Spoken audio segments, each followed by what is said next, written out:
Alright, so Crimea isn't an unsolved problem. Iran sees this problem. They see this whole thing. They see how this all played out. And it's called the unsolvable problem because you have the CIA that knows this. They represent the United States. You have the SBU who knows this. They represent the Ukraine. You have the FSB that knows this. They represent Russia. But they all know the problem. They all know the solution. They know they got to create a bridge between Ukraine and Crimea. But here's the problem. If the SBU created a bridge between Crimea, well, it would now be owned by Ukraine. If Russia created the bridge between Crimea, it would be owned by Russia. If the United States created a bridge, it would now be owned by the United States. So, you have a paradox here. So, you have to have an outsider who would know that information, understand it, understand the intelligence agencies, understand all the perspectives, and there would have to be a sovereign force that isn't American, isn't Ukrainian, isn't Russian, but also doesn't represent Iran. It has to be a sovereign person, someone who transcends their nationality. And they would have to know the solution and the problem just as well as the government agencies do. That's a very highly unlikely thing to ever happen. How would a average normal citizen know that and be able to act on it? That's the unsolvable problem. That's the unsolvable paradox. But it gets interesting here. Because look at this archetype. So, one is real, but the other is a mask. And that plays a role in what it is today. So, what is Crimea? What is Crimea? So, if Crimea can defeat Israel, then it has to have a higher spiritual order than Israel has. So, we've already discussed how Ukraine is a symbol of heaven. But if we look at this, what if Crimea is heaven? It can command global wars, and let's go back to what it says. It commands the war. It determines how the world responds. It judges the world. It can command global war. It started Cold War, and Cold War ends up being World War III because the equipment, the military, the perspectives, the narratives, and all that can be resurrected and lead to World War III, which is why NATO is involved. NATO, we'll get into another video, but NATO is a mistake. It was a misdirection. They didn't understand what was actually going on behind this. They didn't know what was going on the East. They didn't understand Germany. They didn't understand the communism. It was supposed to fight communism, but that wasn't what communism was. Not about economics. And NATO fought on the ideology and brought it to war if it ever escalated. And that was completely not what NATO didn't understand the dynamics of what was happening. It saw the surface level, but it didn't understand what triggered all this. So, with that said, if you say Crimea is heaven, and it has that transcendence, that means that Crimea is Excalibur, the ultimate test of sovereignty. It's a good thing that it put, because I knew I was going to type that wrong if it didn't correct it.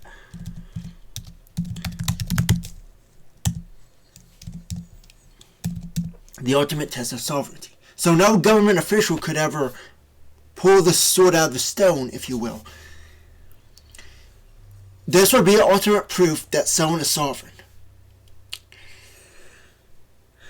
So, how do you solve the problem? That's an interesting way to put it, that Crimea is Excalibur. But that is the truth. And Iran knows what's about to happen here. Iran knows how this ends. There's only one person that could be. So, now let's talk about Crimea.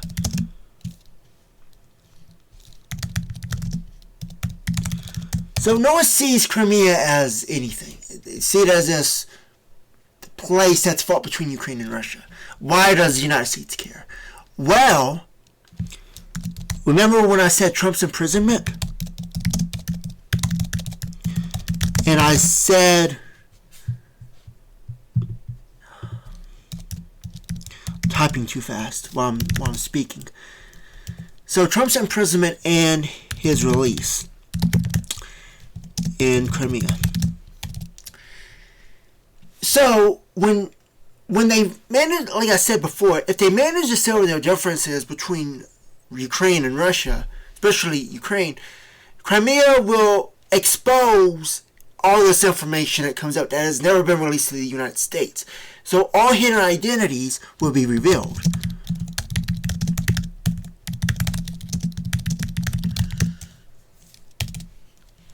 They cast a shadow of all that is sovereign, and it carries it all over.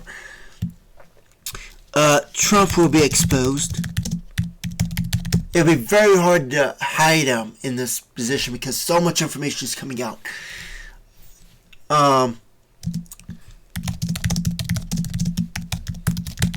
Again, that because if he's going to be seen as king of Crimea, he's going to be seen as a sovereign, right?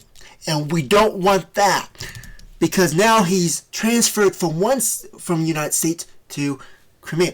Now that's important because if you could say United States played the same hand as Crimea that transcended it, then that means that United States is also heaven. All right, because of that Crimean connection, that archetype, and that's how you find these things. You look at the archetype and you take it from there. So if the United States is also heaven, then one must be real and the other is false. Not face but false. Not fake but false. So this is the war between reality and illusion. And I've mentioned that before with Comic-Con. After Ukraine and Crimea is bridged, then the war begin, reality and illusion occurs between the East and the West. And it won't be fought with guns. It will be fought with narratives and philosophy and ideology between both sides. The East doesn't need that. The West does.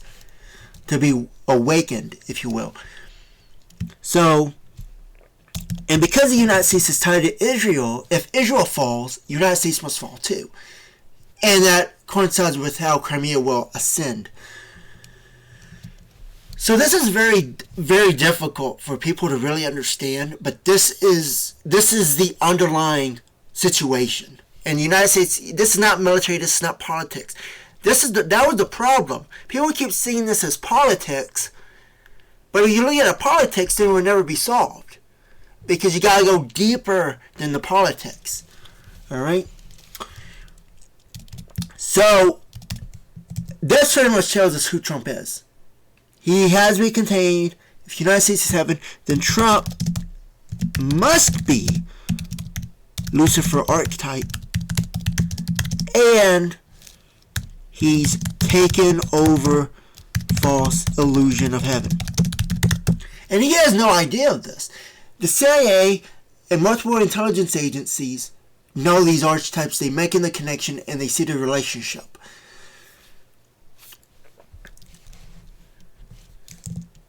Which is the United States. See? It all comes together.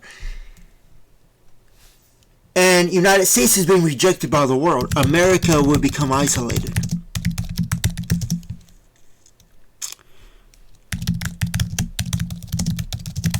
That's not propaganda. That's how it is. What are you going to say it was propaganda? But the fact of the matter is, this is ultimately what it's going to come down to.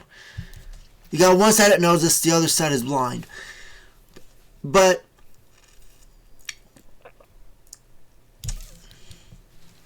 because the eastern side,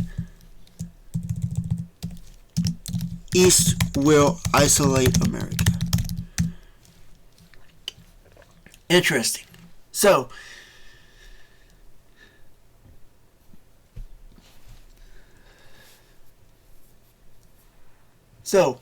the question is, who's real heaven? Is heaven a real place? Is it a paradise?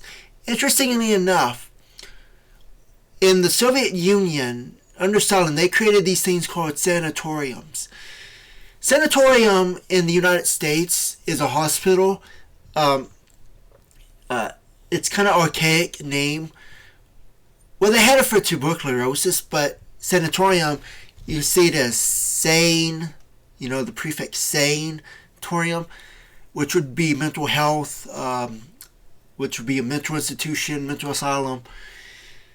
And a sanatorium would be tied to your mental, right?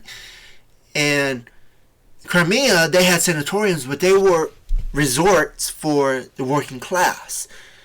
They were known as workers' paradises. So on the west, you had mental hospitals, and on the east, you had, or the Soviet Union, they had these resorts that workers could vacation, and most of them resided inside of Crimea. So it's an Eden.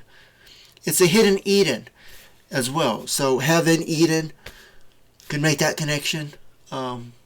Identity, definitely an identity crisis. Crimea has an identity crisis. And when this is known, when people understand that it's an identity crisis, and Trump shows up, well, now you have a problem. And that's what everyone is. That's more dangerous than him being president. Because now he's actually in this archetype of heaven, and he's now seen as this and his name means world ruler, so he'll be seen as a sovereign. And his identity, so it's a mess. So guys, think about that, and it's very interesting. There's probably much more. Well, this is pretty much most of it, but I'm sure there's some things I forgot to speak on. But you're free to look into it. So that'll be it for this video. I'm glad that you're watching. I'm glad I have at least a few subscribers. But this is a history lesson for the future, for when things don't make sense. And this is I'm pretty much giving you a history lesson because I already know it's what to happen. So I'll see you guys in the next video. Bye for now.